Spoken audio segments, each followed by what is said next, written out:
Welcome to the Enhancing Clinical Practice and Outcomes stream of the SNOMED CT Expo 2021. My name is Jane Miller.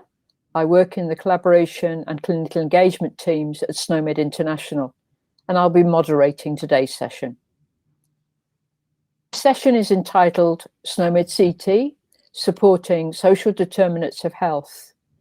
And we will have two presentations, one by Sarah DeSilvey and the second by Anant Jani, bringing different perspectives on this topic. Then we'll have a panel discussion facilitated by Ian Green from SNOMED International. The key thing I'd ask you to do is use the live Q&A in your AirTouch device to type your questions to either of the presenters. All questions will be answered or addressed at the conclusion of the presentation as part of the panel discussion. Please also feel free to include any reference to work you're doing in this area using SNOMED CT, that we can come back to you if there is time. And there will obviously only be limited time. And if you are going to speak, we would ask you to keep it relatively short and sweet. I'm now pleased to introduce our first speaker, Sarah DeSilvey, who will be presenting about the Gravity project in the United States, focusing on the social determinants of health. Sarah, please proceed. Jane, thank you so much for the introduction, and it is my honor to represent the work of the Gravity Project today. Our relationship with SNOMED CT is ongoing over the course of many years. I'm going to do a deep dive into how the Gravity Project leverages SNOMED CT in order to develop our consensus-driven standards for social determinants of health. I'm going to go through the overview of the why the Gravity Project started in the work, the project scope, and then briefly close with the how to engage if you desire.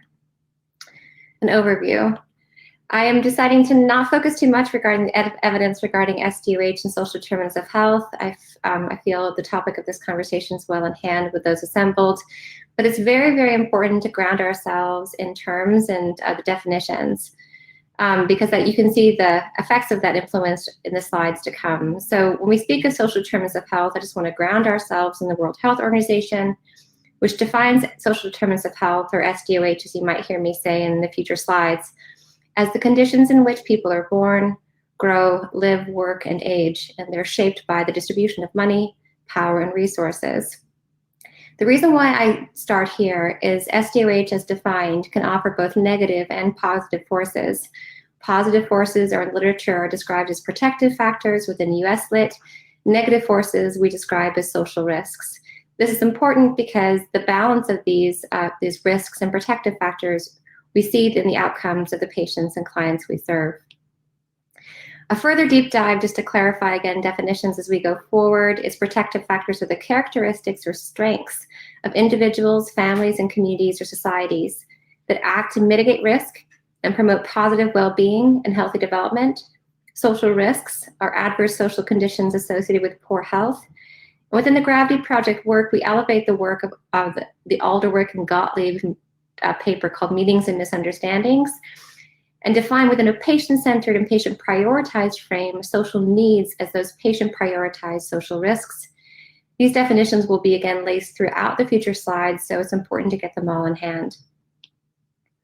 Why capture social risk data in a standardized and structured way? So as care for social needs is advanced in healthcare, there's an increasing demand to expand and standardize the terminology for social needs. And this is in order to better care for patients with social needs in the populations they live within, to collaborate with our clinical and community partners, to study social needs, their effect on health outcomes, and the effect of our interventions, and to allocate resources towards social risk within value-based care. Value-based care, of course, is the only core that we have within the US to other national health more available in other countries. So in May 2019, the Gravity Project was launched as a multi-stakeholder public collaborative within the goal to develop, test, and validate standardized SDOH data for use in patient care, care coordination between health and human service sectors, population health management, public health, value-based payment, as I just mentioned, and clinical research.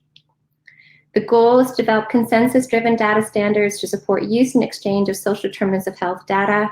We move domain by domain, focusing in turn on food insecurity, transportation insecurity, elements of housing, financial strain, intimate partner violence, and elder abuse, etc.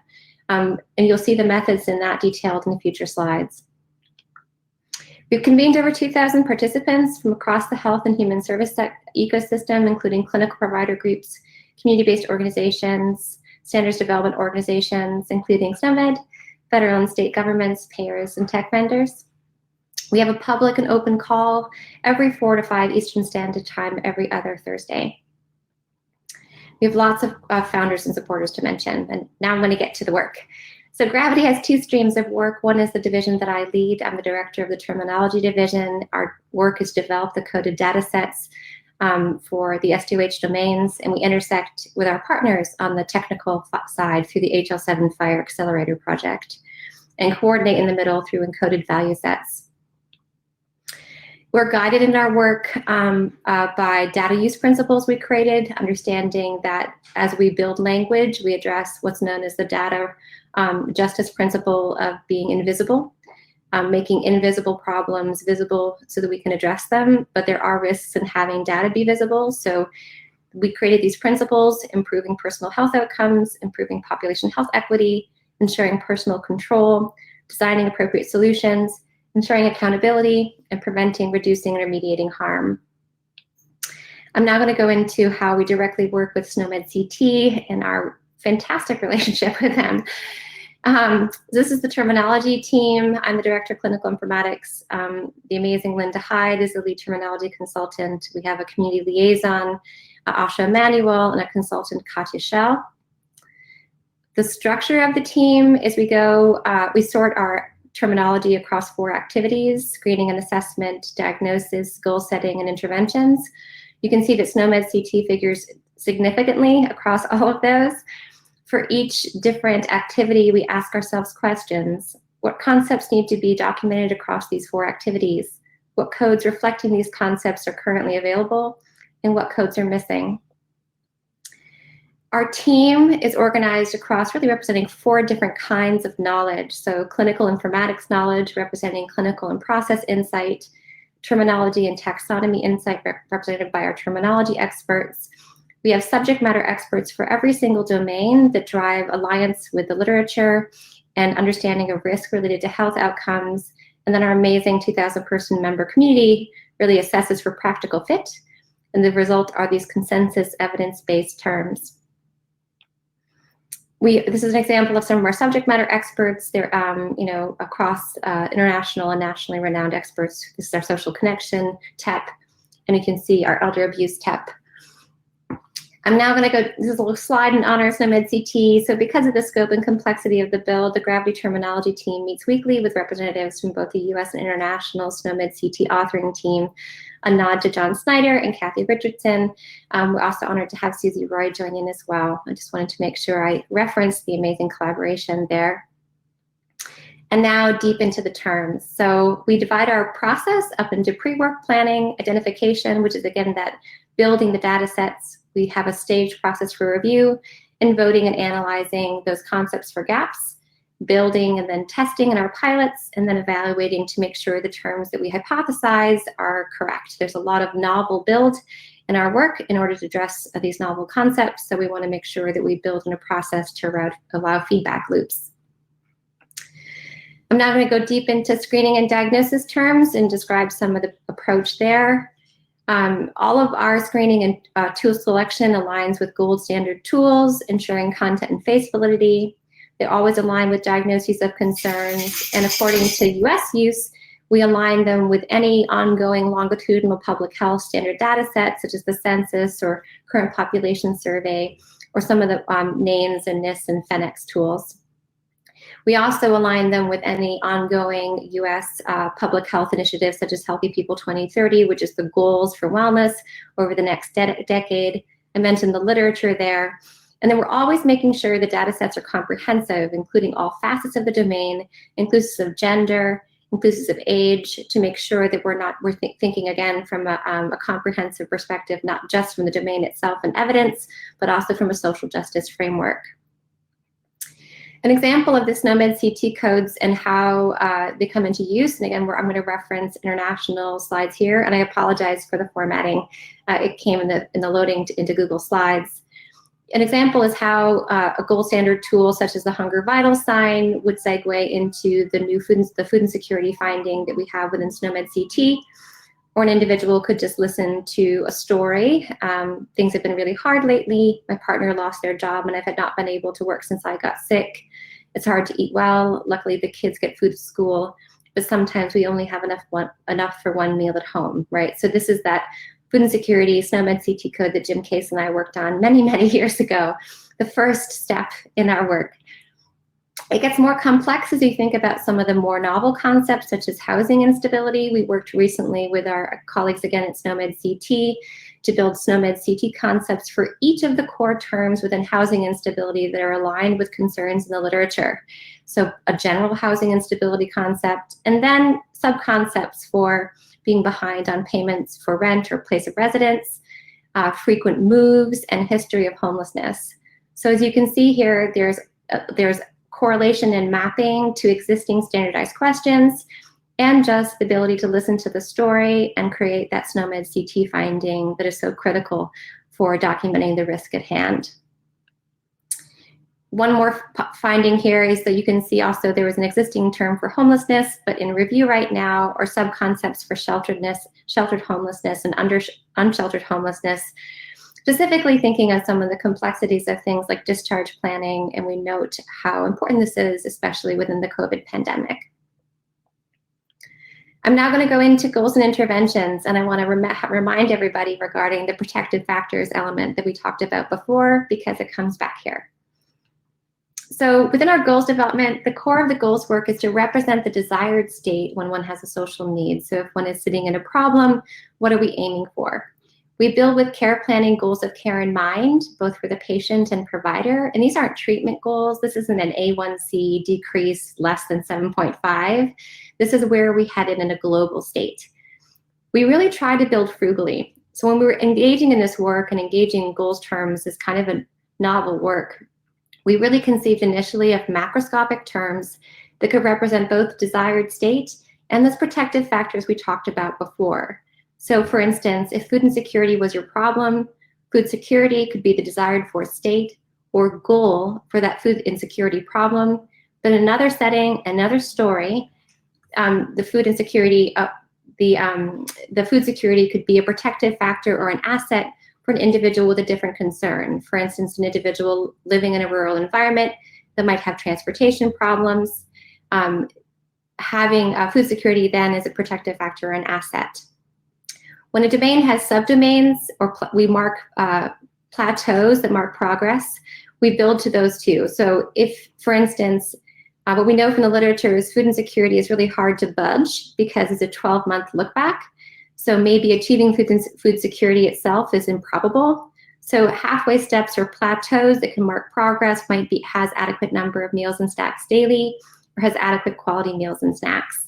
Similarly, over with homelessness, you can imagine moving from homelessness to stably housed is improbable. It's a long, hard process to get there. So it might be that the goal is simply from moving from homelessness to homeless sleeping safely.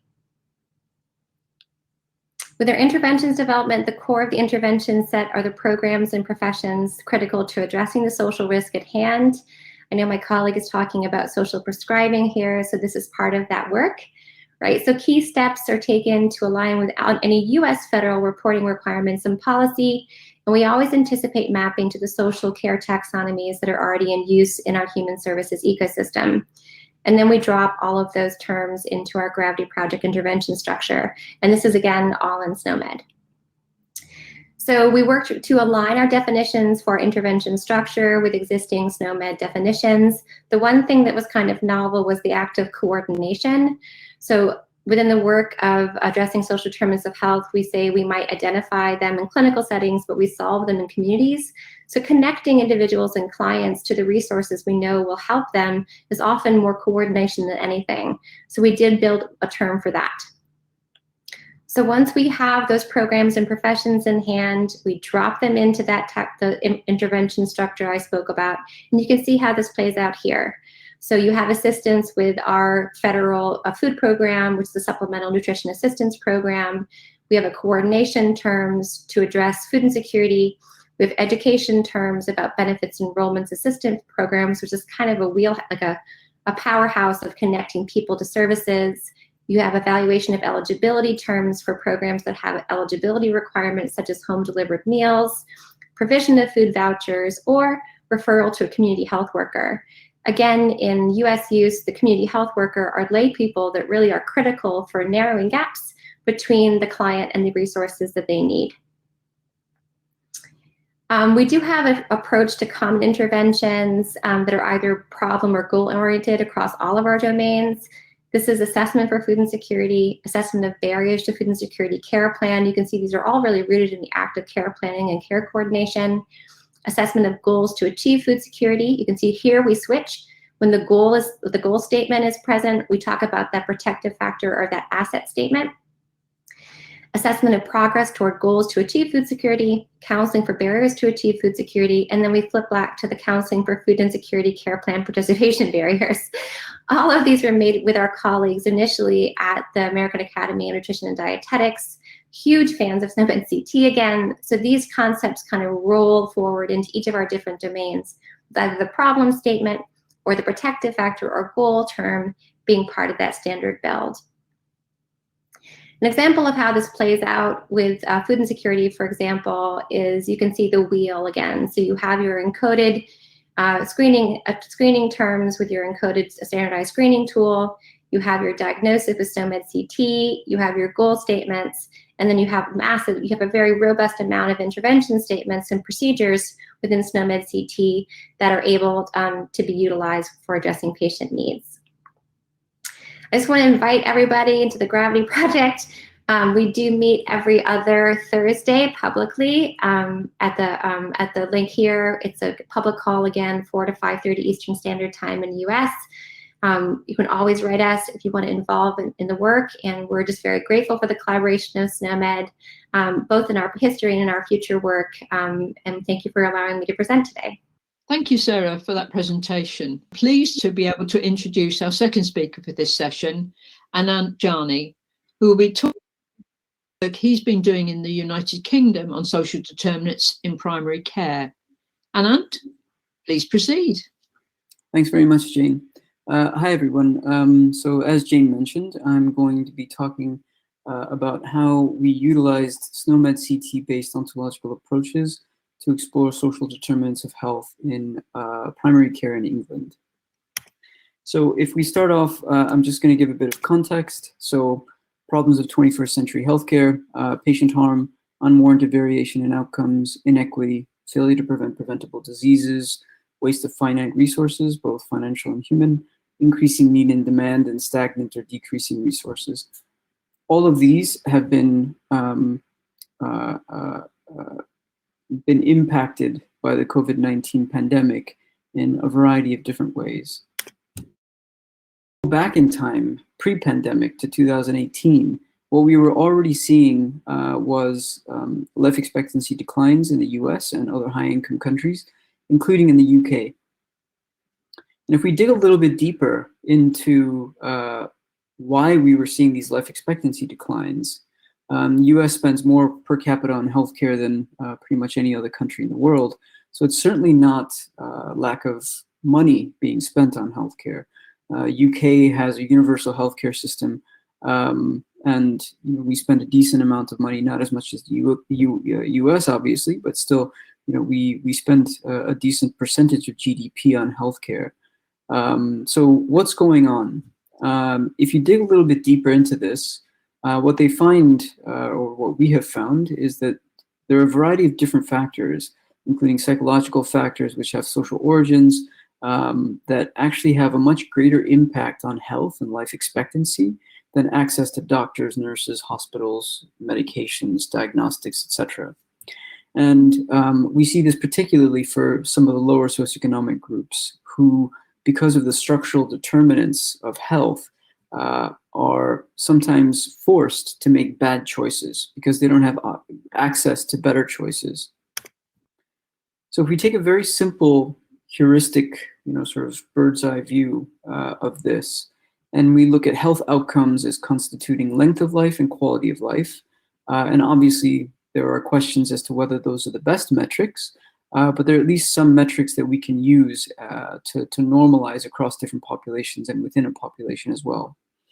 If we take those two metrics, what we find is that clinical care, as I mentioned before, access to doctors, nurses, hospitals, medications, etc., only accounts for about 20% of health outcomes. The other 80% are due to factors including health behaviors, social and economic factors, and the physical environment. These factors have a much greater impact on health outcomes than actual access to doctors, nurses, hospitals, etc. And if we go back to a seminal paper written by Geoffrey Rose, who is an epidemiologist at the London School of Hygiene and Tropical Medicine, in 1985, in this manuscript called Sick Individuals and Sick Populations, what he talked about was the approaches that health and care systems and public health systems can take to actually improve population health within a society. And he created this sort of heuristic diagram where on the X or horizontal axis you have risk of individuals in the population getting sick, so low risk, medium risk, high risk. And then on the Y or vertical axis, you have the percentage of the population that gets sick. So if we look at the bell-shaped curve on the right, the pinkish one, the reddish one, what we have in a darker shade of red is the high-risk population highlighted.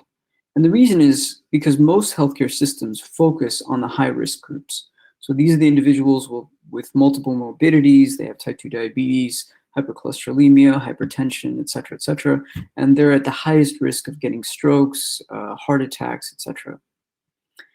What Geoffrey Rose says is that if you actually look at aggregate morbidity, mortality, and spend, it's actually in the medium risk group that constitutes the bell of the bell-shaped curve. Because though they're lower relative risk, there's a higher absolute number. So the number of events within that group is always going to be higher.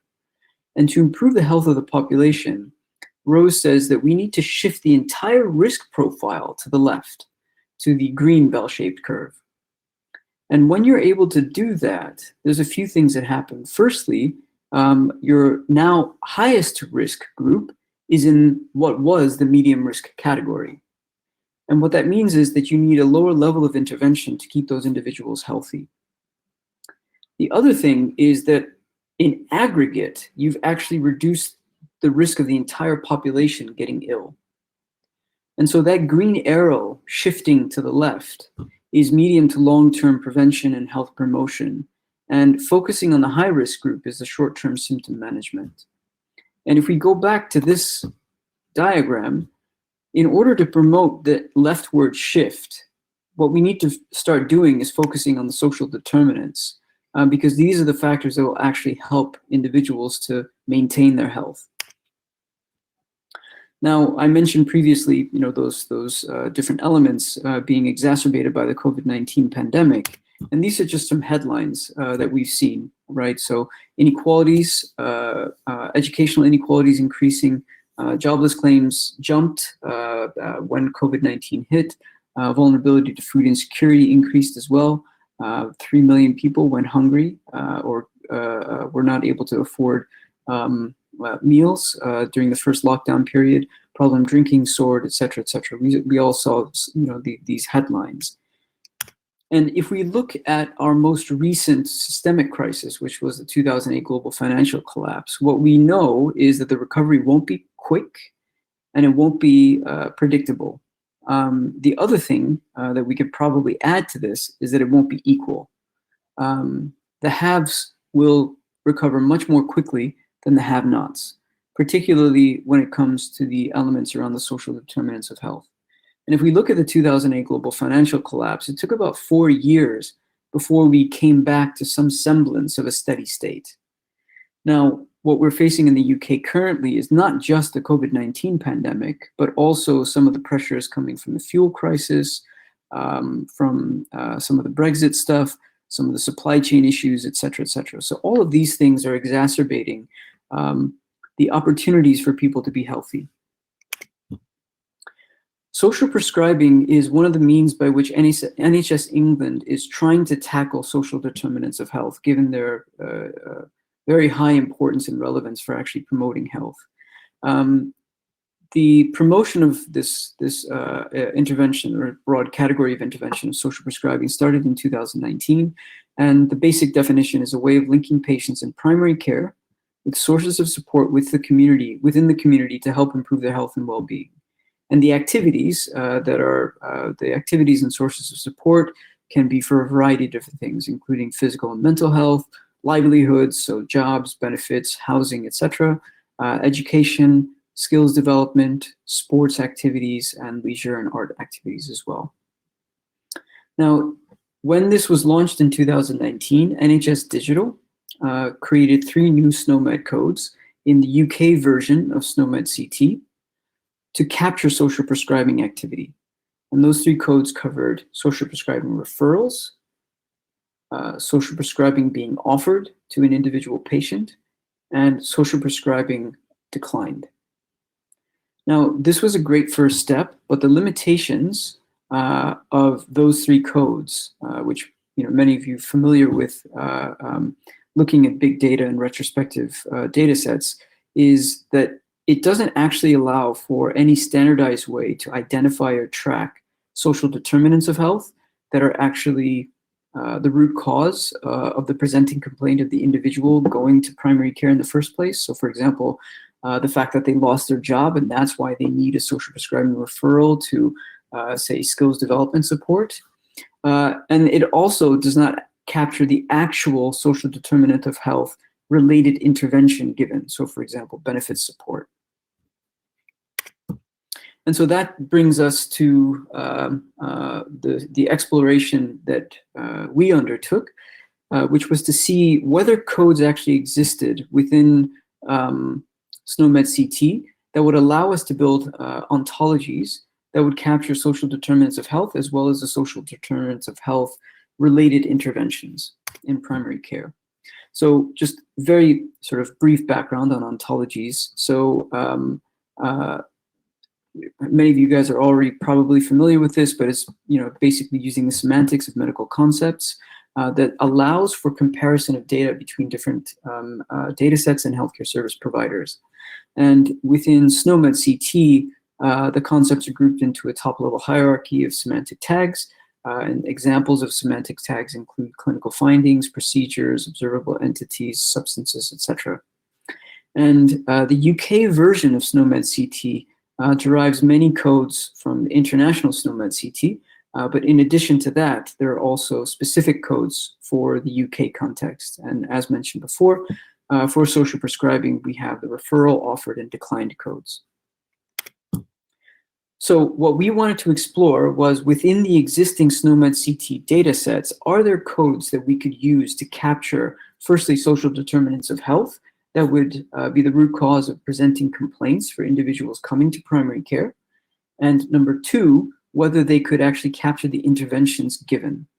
So within our group at the University of Oxford, we have a very simple 3-step approach to actually designing, building, and then executing these ontologies to do the data extracts and actually interrogate the data sets. So the first step is to actually create a taxonomy based on medical sociology and primary care domains. And so for us, we use the 5 ways to well-being model, the Wilkinson and Marmot work that was done for the WHO. And we use this to define a variety, define our taxonomy. And then from there, we identified codes within the SNOMED CT dataset. And then from there, step 3, we implemented and validated. So I'm going to walk through all 3 steps now. So on the left side of the table, you'll see the Marmot and Wilkinson categories that we used. So issues related to mental health, managing long-term conditions, substance misuse, et cetera, et cetera. You can see these conditions. And then we matched them to variable names within SNOMED CT. So what we identified was mental disorder, harmful substance, use of substance, victim of abuse, etc.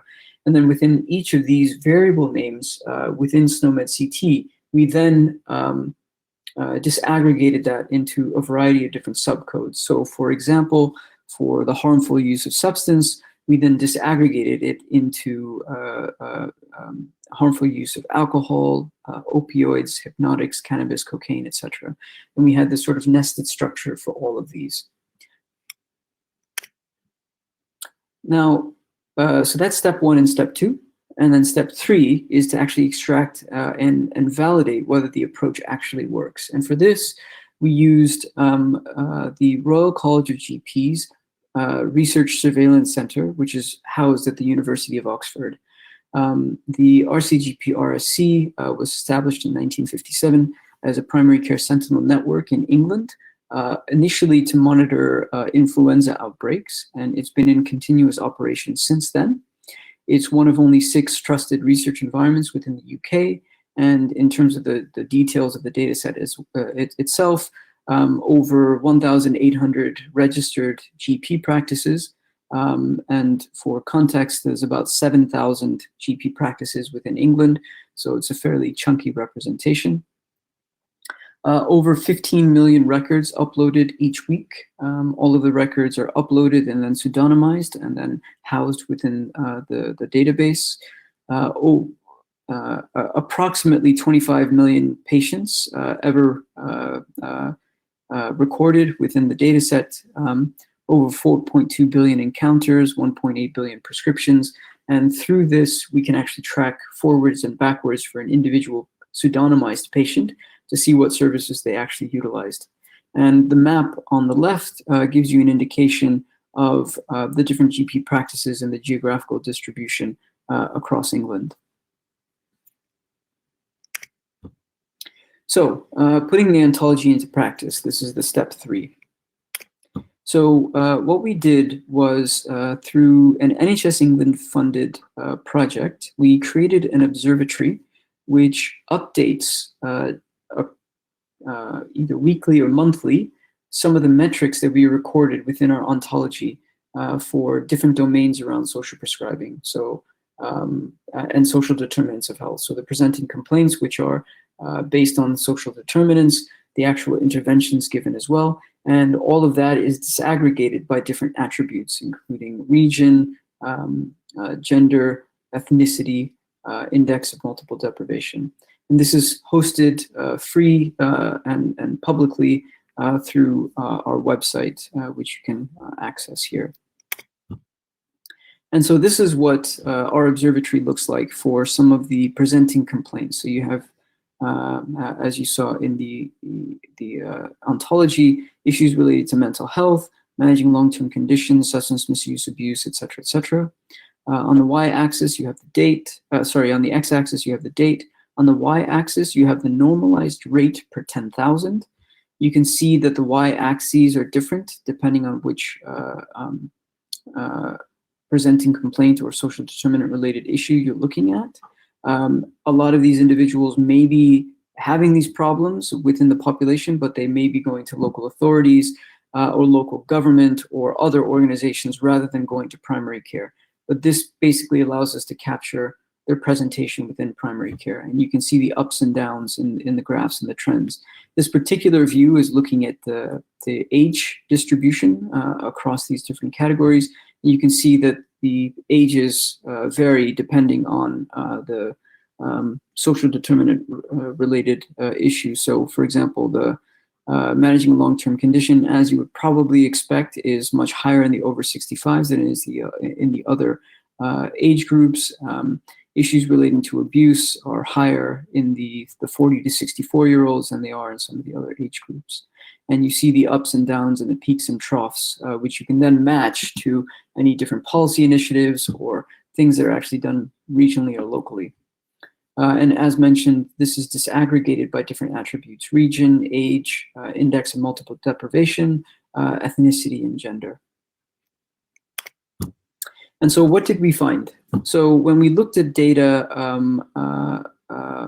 going back from April 2020 to March 2021, we looked at the presentation of social need or the social determinant related issues.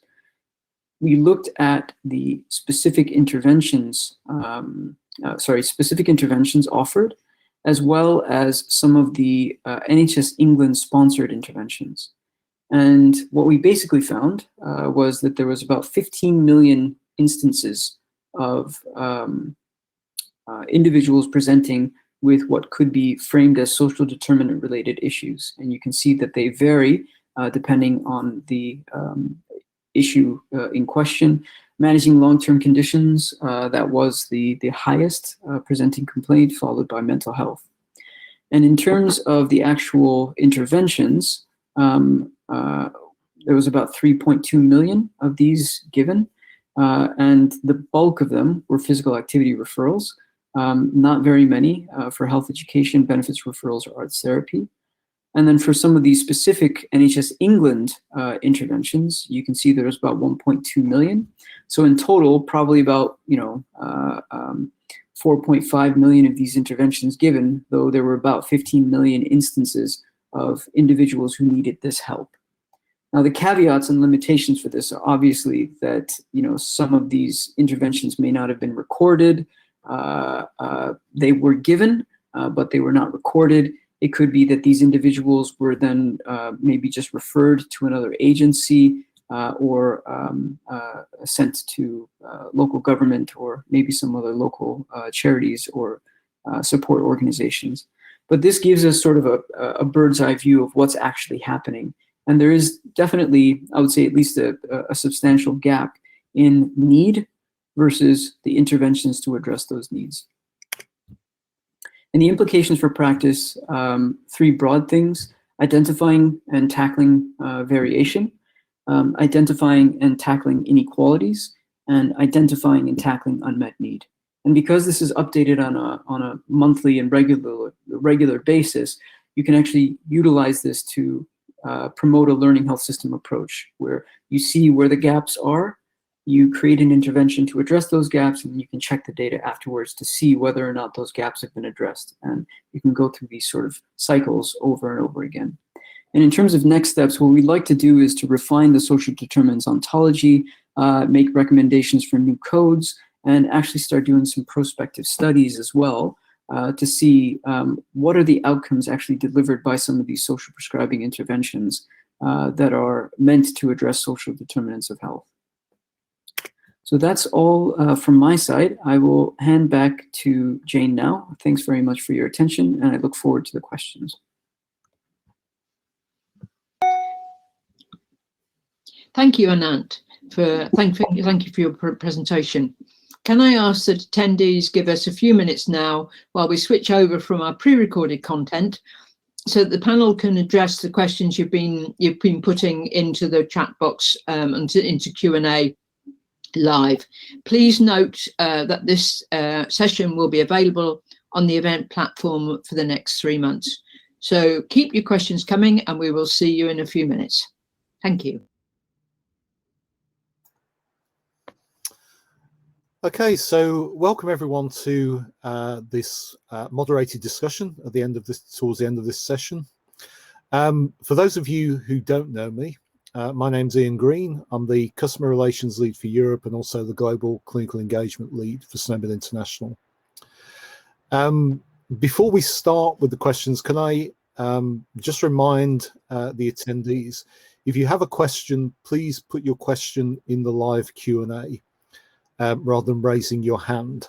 Otherwise, we have no way of making you live to answer your question. So we'll start off. I have a number of questions for the presenters, but we'll start off with an audience question. So Sarah, can you, I guess, expand in some ways, because you did mention it, but expand on the way that you feed in some of the new content into SNOMED, and comment on what goes international and what remains at a national level? I would be happy to. So first of all, thank you for having me here. It's definitely my honor to be here. We have a process that we've developed now with committed authors of Kathy Richardson and John Snyder. So John Snyder is our US author, and Kathy Richardson represents international use. Every submission that Gravity submits through first the US system, the US content release system, gets assessed for appropriateness for international review. Because we are assessing all the literature and the SDOH concepts themselves many of them are international in scope. And so our submissions are reviewed together in a live meeting with international authors, and when they're appropriate for international release, they get moved up in the queue for international assessment and then become part of international build. The only terms at present that are strictly staying within US use are granular concepts that represent US programs and US policies. They would not be appropriate for international use, but the broad parents that encompass them are usually moved to international. And I just want to comment on Dr. Jani's statement. So we do try to track specific programs within the US, again, trying to facilitate research, longitudinal research on the alignment of interventions with outcomes. Did that answer your question? I think that answers my question. And Anant, just so you don't get away with it, can you expand on the way that, certainly with the work with the ontology, how either how you are or how you intend to feed some of those improvements into SNOMED? Thanks, Ian. You guys can hear me okay? Yeah? Yeah, we can hear you fine. So one of the things that we're doing nationally right now is actually creating a set of minimum data sets specifically focused around social prescribing. And this is with a body called the PRSB. I cannot remember what that acronym stands for. It's Professional Record Standards Board. Yeah, perfect. Good thing we have Ian with us. That consultation is with the PRSB currently. We did a first set of draft concepts for that earlier this year, and then we handed it off to the PRSB. And there are 4 data sets, as I mentioned. One is looking at the demographic information that should be recorded for all social prescribing referrals.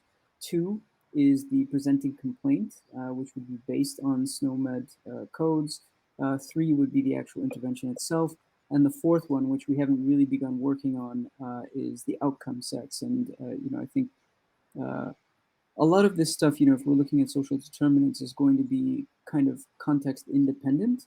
And being able to share and learn with colleagues like Sarah, you mentioned that you're tying the interventions to the outcomes. I think it would just help to speed things up a lot more. The PRSB is doing the consultation currently, and we came up with a set of concepts that already existed within SNOMED, but there are others that are coming up, which the PRSB is then going to take and create new codes for if necessary, or at least start that process within SNOMED. Okay, then we have a question from the audience, which I think may require you, Sarah, to use your crystal ball. So a lot of the concepts are obviously great concepts because they're in SNOMED CT. They would be, but the problem is at the moment that none of those concepts would be used for billing. So there's no mandation within the US to use them. I guess comments on the way you think that the system will develop over time. Do you think there'll be a mandation of those concepts? Do you think it will become more mainstream? What are your views?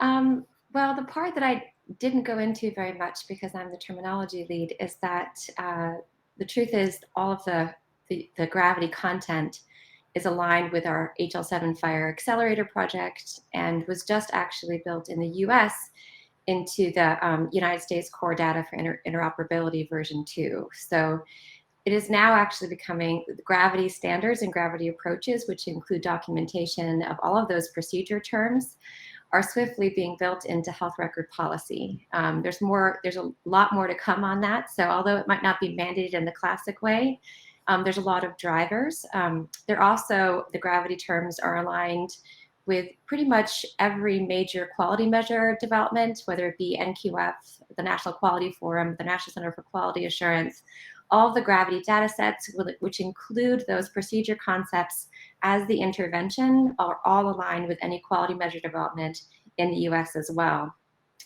So there is both the policy mandate from the United States Core Data for Interoperability element.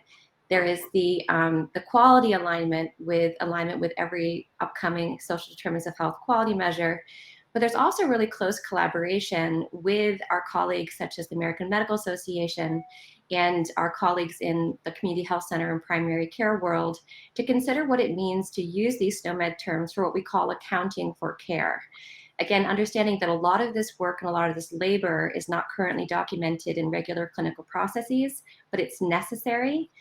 Part of our intention with building really critical SNOMED terms for procedures is being able to document the labor of connecting individuals to services and benefits, the labor that is currently underrepresented in US terms, and actually billing and accounting for ways to represent that labor in reimbursement, specifically through sharing resources and value-based care. That was a very US-centered statement, but that was a US-centered answer. So I have 3 answers for you, both policy, quality, and direct accountability that are all part of our process. And over the next, I'd say 5 years, you can imagine us being bound to them. And we're on that with our build. Thank you, Sarah. So one of the, I suppose, linked to that, one of the challenges that certainly we have in the UK, and I know, Anant, you'll have a view on this, is the fragmentation between clinical and social care in terms of the data that's recorded, I guess, and how you incorporate that and bring that together. I suppose, Anant, first, do you want to comment on that challenge in particular? Yeah, so, you know, touching, it sort of relates to the last bit that Sarah said. The technical details might be US specific in terms of what you described, but conceptually what you've described is a problem in the UK context, and I would say all sort of modern healthcare systems as well, actually getting true costing for these things so that we can do proper cost benefit analyses, because when you're looking at it from a procurement perspective, these are the sorts of things that the procurers are actually interested in, and the payers are interested in as well, whether that be the insurance companies or Medicare, Medicaid in the States, or the universal healthcare systems that we have in European contexts. So having an understanding of that and that granular level of detail is actually quite important. And that's a problem we have in the UK context as well. And that, I think, sort of kind of aligns with the question that Ian has just asked about the fragmentation of care. In England, we have something called the integrated care systems, which is looking to break down the silos between primary, secondary, tertiary social care. There's 44 across England, and each has a footprint of about 1.5 million to 2 million citizens. There's still a huge problem because data between the different entities is not necessarily shared, which means that you will continually have that fragmentation, at least from a data perspective for the individual. How we break that? Well, there are some examples. Kent, for example, Kent and Medway has been able to integrate 44 health and care organizations, the records together, into something called the Kent Integrated Data Set, which they then use to inform and gather intelligence and inform practice.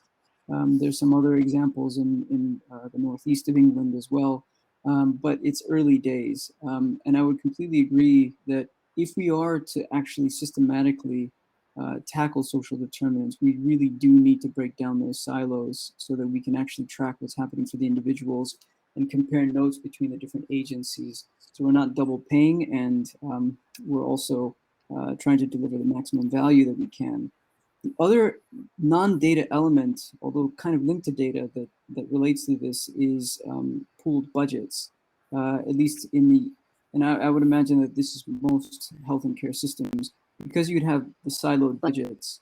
There's a question as to whether an action done in entity 1 that delivers benefits to entity 2, entity 1 doesn't really have incentive to do that, even though it might be good for the population, for the individual, him or herself. So I think breaking down the budgetary silos could take us a long way to actually integrating the data sets as well, outcomes-based contracting models. I think I've rambled a bit too much. Anyways, yeah, so I hope that answers the question. It does. And I guess from your perspective in the US, Sarah, the same would apply, because a lot of the standards that you were talking about and we talk about in general at SNOMED relate to clinical care, not clinical and social care. Yeah. So I'm assuming that the same kind of issues apply in the US.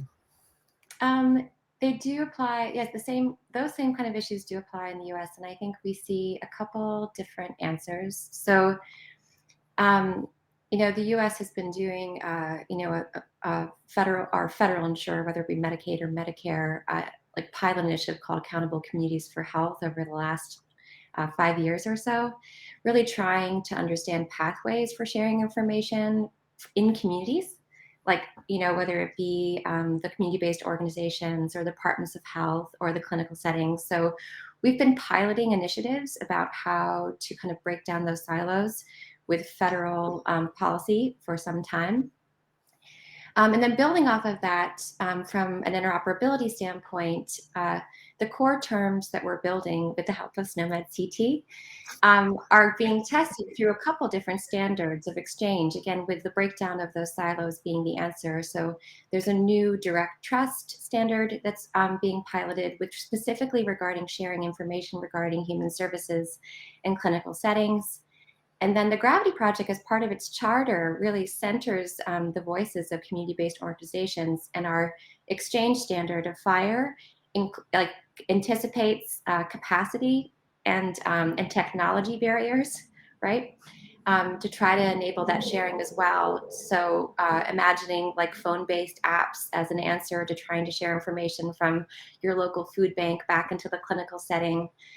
So this is all kind of future state, the solutions to these problems, but we do really try to center the voices of the community-based organizations in this work, and the human services in this work, mostly because it's not, it would be hubris to not do that, to rely so heavily on the human services and nonprofit sector to solve many of these problems and not center their voices and solutions is problematic.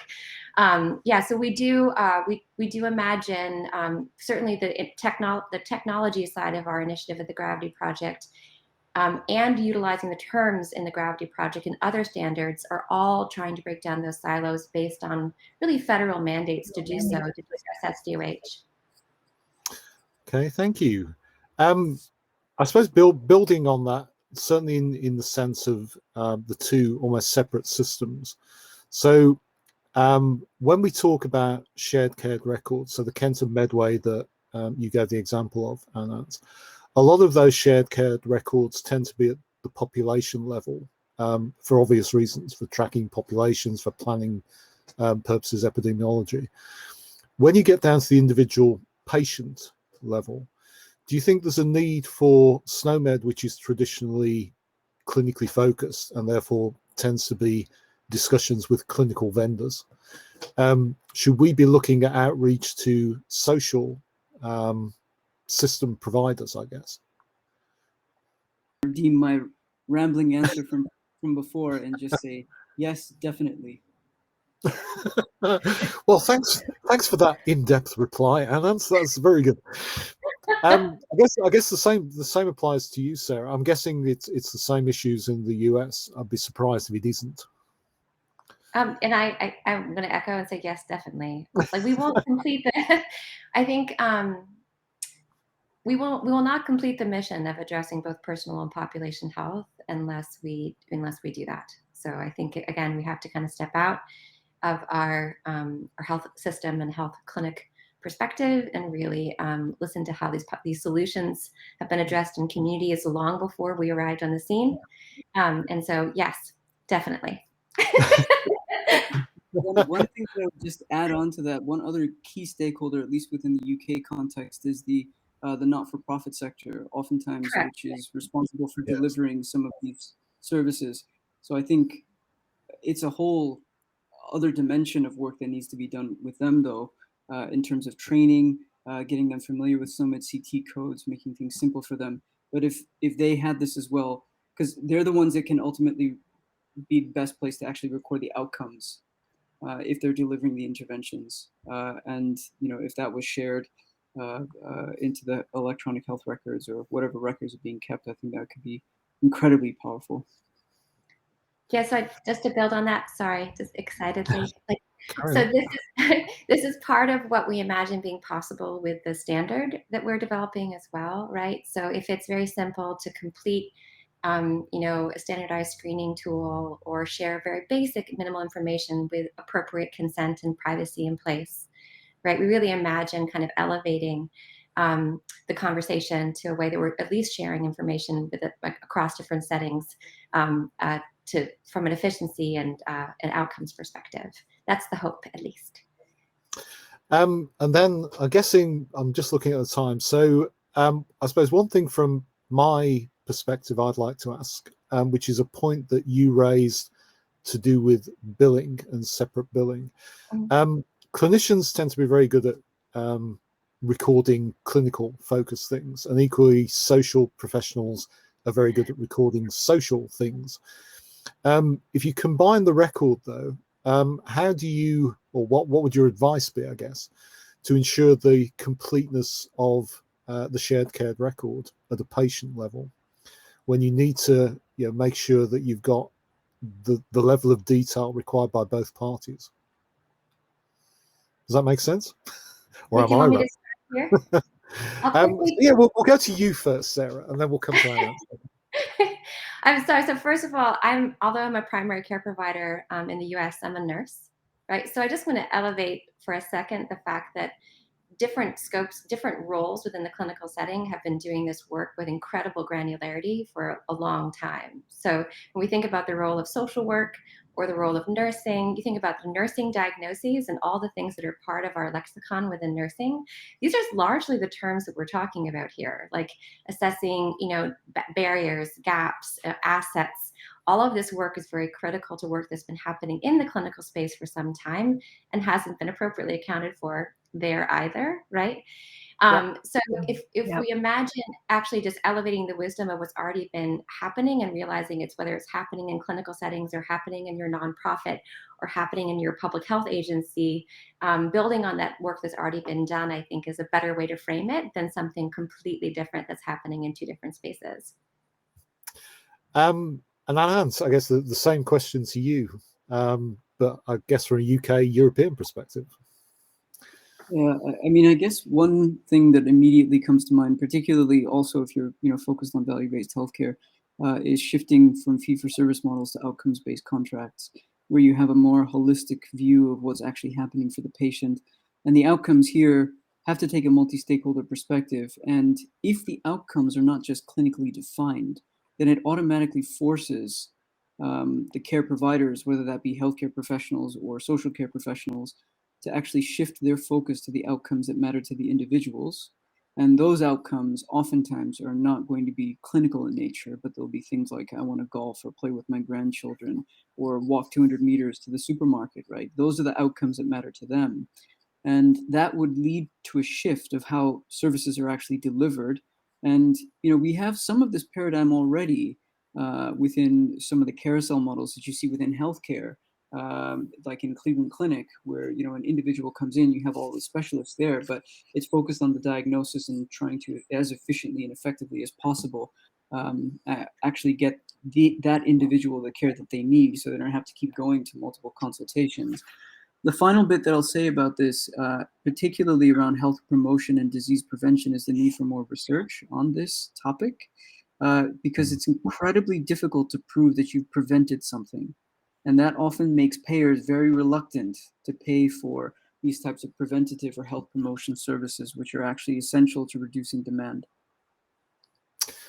Okay, so thank you. We're almost out of time, so we timed that incredibly well this time.